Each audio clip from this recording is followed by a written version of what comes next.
Alright. Okay, so my good friend and longtime wisecracking British compadre, Ytaker, has asked me some questions in response to the one video that this is being made in response to. Given how many of them that there are, let's get straight to it so that I don't waste any time being a complete and total moron like I am right now. Bleh. Alright, first he asks, do I expect to get president? You want my honest answer? No! Seriously. Not anytime soon, anyway.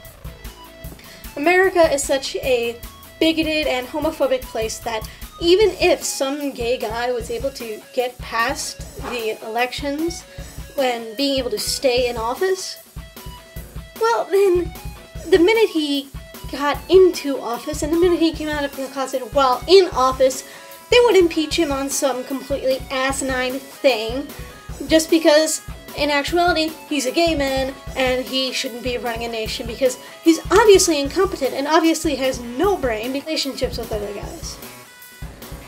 WTF? Okay. Interesting thing is, though, we may have already had one. There are rumors that good old Honest Abe was actually bisexual. The thing about that is, they're rumors and a lot of them are unqualified. There's some, though, that are... Still, I don't believe it, but there are some people who probably do. Alright. Nessie asks, what's the best and worst part of being gay? The best? I'm not denying myself to myself.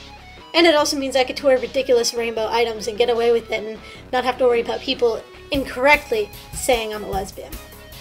The worst?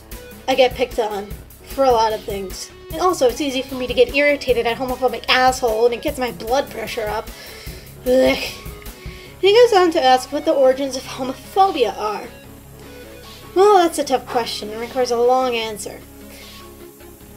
The idea first came up in the Bible, as so many horrible ideas do, because the Bible is the most sexist piece of shit there is. Now, some of you less brilliant people out there may be saying, what does homosexuality have to do with sexism? And actually, when you think about it, a lot. The same reason that men are sexist is the same reason that they're homophobic. And what is that reason? Because men are powerful. Now, you can go around and ask all sorts of guys why they feel uncomfortable around gays, or why they feel gays are disgusting, and they'll give you some reason like, oh, it's in the Bible, or oh, this, and that, or oh, I don't know, it's just weird. But you know what the reason for that weird feeling is? Is because men have been bred to think that they are stronger and better than women. Why do you think there's that offensive stereotype of the gay going, oh my god, this is so fabulous? Because a gay guy is taking the position of a woman. He's making himself the receiver instead of the pitcher, if that makes any sense. And... well, guys don't like that because guys think that guys should be all-powerful. And so the origins of sexism in the Bible are the origins of homophobia in the Bible, or at least homophobic tendencies today. The reason I think that it's in the Bible in the first place is because Judaism has always attempted to separate itself from the nearby religions, and it especially did this when it was first being written, and while most of it is just completely random what the hell, there's some of it that they did to separate themselves.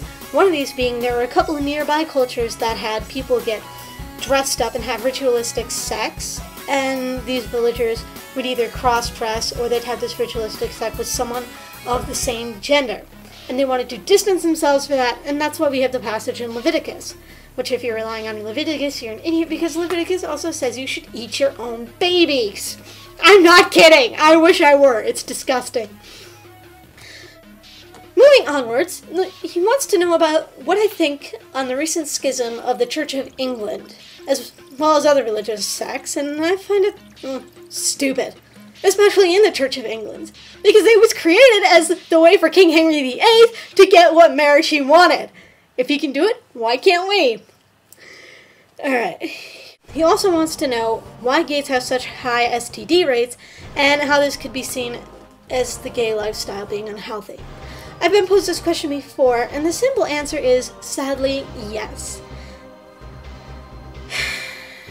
Regrettably, anal sex is a lot more likely to give you STDs than vaginal. That's true. But that doesn't mean it's instantly bad and that the gay lifestyle is unhealthy. It simply means that gay men have to take proper care of themselves. And it means that the things that they teach to everyday ordinary people in sex ed classes may or may not apply to when gay people do it. Besides, if you're saying gay people are unhealthy and disgusting because they're so full of STDs, then lesbians are the most purest people on the planet, and every single woman on Earth should be a lesbian because it's incredibly healthy and they will never get STDs. He wants to know if I think gay marriage will drastically change the sanctity of marriage. If it does, it will reduce the divorce rate, decrease the number of children in orphanages, and the couples will be faithful to each other. So I don't think it can do anything really bad. Finally, he asked me about things most people consider sexual things. Now, let's get this straight. Every sane, normal GLBT person thinks as I do about bestiality, orgies, and incest.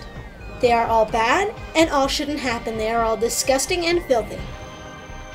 Three-way relationships and premarital sex?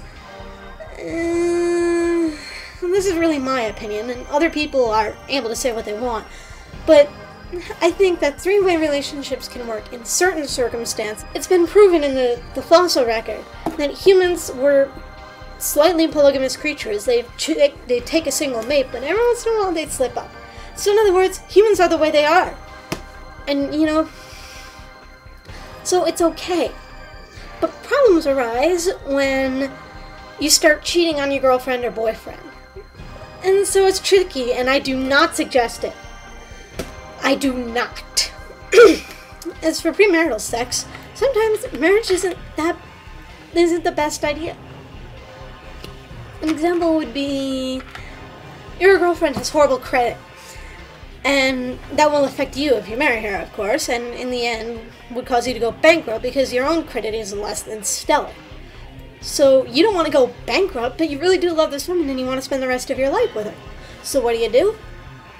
You don't marry her, but you still have kids with her, and you still carry on as if you were married despite the illegal things. Okay, so I hope that's answered all your questions. Yeah. Peace, love, and the inevitable flowers. Mwah.